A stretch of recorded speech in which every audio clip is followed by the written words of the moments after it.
Welcome to सेहत corner.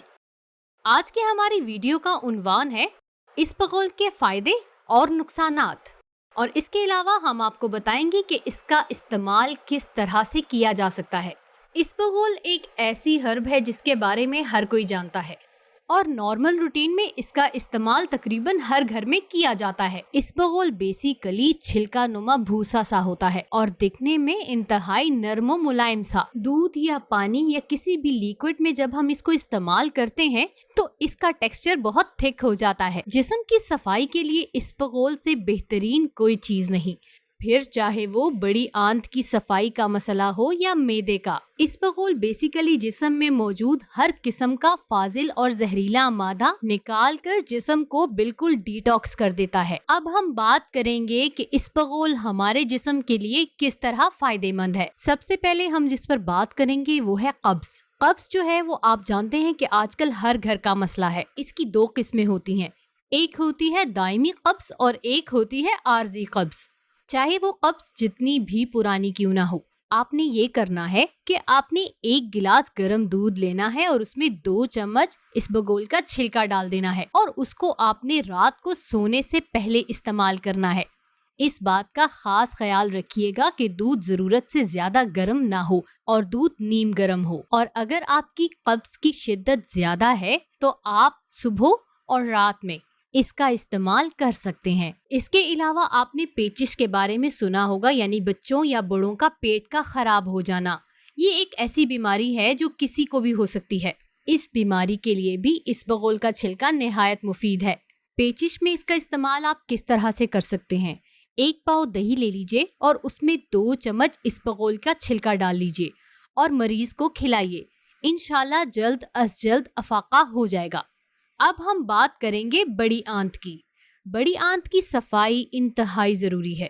खाना हजम ना होने की सूरत में बड़ी आंत में फाजिल मादा जमा हो जाता है जो कि निहायत ही नुकसानदेह है। इसके लिए अब आपने क्या करना है कि आपने नीम गर्म 1 गिलास पानी लेना है और उसमें 1 चम्मच इसबगोल का छिलका डालना है। इस छिलके का इस्तेमाल आपने 5 दिन करना है। इसकी मदद से आपकी बड़ी आंत में मौजूद फाजिल मादे बहुत आसानी से साफ हो जाएंगे। अब हम बात करेंगे मोटापे की।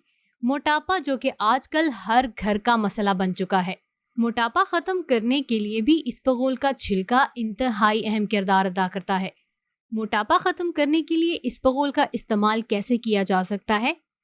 आपने क्या करना है, सुबह उठकर 2 गिलास नीम गर्म पानी लेना है, उसमें 2 चम्मच इसबगोल का छिलका डाल देना है और साथ ही 2 लीमू निचोड़ लेने हैं। और इस 2 गिलास पानी का इस्तेमाल आपने खाली पेट नाश्ते से पहले करना है और इसके इस्तेमाल के तकरीबन 15 से 20 मिनट के बाद आपने कुछ ना कुछ खा लेना है।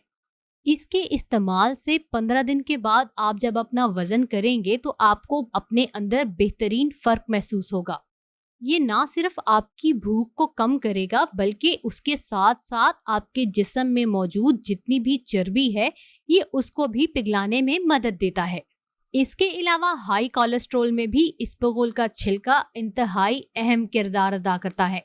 जिस्म से कोलेस्ट्रॉल के खात्मे के लिए इसबगोल का छिलका आप किस तरह से इस्तेमाल करेंगे कि आप 1 गिलास नीम गर्म पानी लेंगे और उसमें 1 चम्मच इसबगोल का छिलका डालकर खाने के बाद इस्तेमाल करेंगे।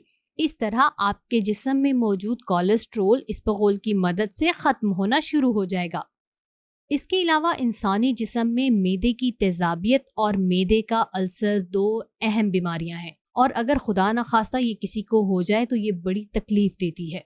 इस बीमारी में भी इसबगोल का छिलका इंतहाई अहम किरदार अदा करता है। इस बीमारी के लिए इसबगोल के छिलके का इस्तेमाल आपने किस तरह करना है? खाना खाने के तकरीबन 1 घंटे के बाद आपने नीम गर्म पानी में 2 चम्मच इसबगोल का छिलका डाल लेना है और इसका इस्तेमाल करना है। इसका इस्तेमाल आपने कम से कम 1 हफ्ता तक करना है। इंशाल्लाह मैदे की तेजाबियत खत्म हो जाएगी। दोस्तों, अगर आप चाहते हैं कि आप सेहतमंद रहें और जितनी भी बीमारियां हमने आपको बताई हैं आप इनका शिकार ना हो, तो आप इसबगोल का इस्तेमाल अपनी रूटीन का हिस्सा बना लीजिए। इसके अलावा आपको एक बात खास बता दूं कि जहां इसके फायदे हैं वहीं इसके नुकसानात भी हैं। अगर आपकी उम्र 50 साल से ज्यादा है और आप इसबगोल के छिलके का इस्तेमाल कर रहे हैं तो ये आपकी हड्डियां कमजोर करने या आपको घुटनों के दर्द में मुब्तला कर सकती है, क्योंकि 50 साल की उम्र के बाद ये जिस्म से कैल्शियम का इखराज शुरू कर देती है। इसलिए इसबगोल के छिलके का इस्तेमाल एक हद तक कीजिए और 50 साल की उम्र के बाद इसको रोजाना इस्तेमाल किसी सूरत भी मत कीजिए।